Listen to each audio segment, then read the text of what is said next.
Ten ozbrojený Arab mi vyliezol do kabíny a ten svoj starý samopal mi drbol rovno na prístrojovku.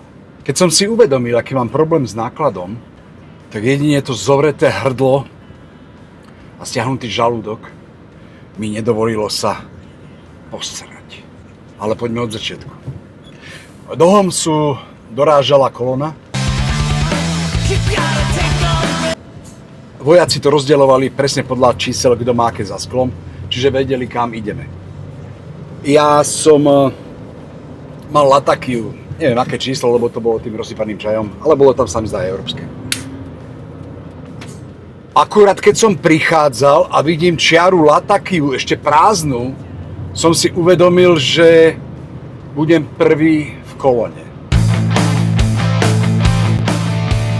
Tam to znamenalo to, že už nešiel pred vami u vás, lebo nás chodilo menej do Latakie, ja neviem, 7, 12, ako kedy.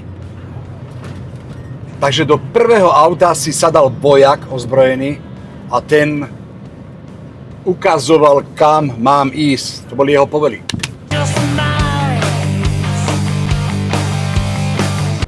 No dobre, uvedomil som si, že není inej šance. Za mnou sa nazbieralo asi, ja neviem, 10-12 kamionov a dal mi príkaz sa pohnúť. Asi po 3/4 hodine mi kázal zastaviť. Takže kázal zastaviť, som zastavil.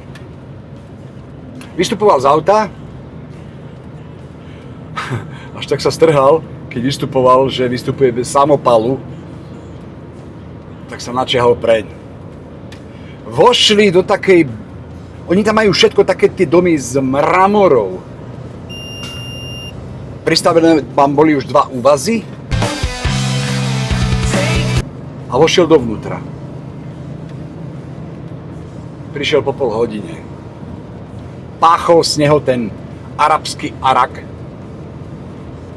a len som sa divil. A cesta pokračovala na Latakiu.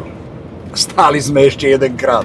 Neviem, koľko ten chlap toho vypil, ale pri bráne Latakie, teda pri bráne prístavu, sa ledva vykomácal z auta. A bol som v prístave. Otvorili nám bránu a všetkých nás nasúchali k colnici na parkovište.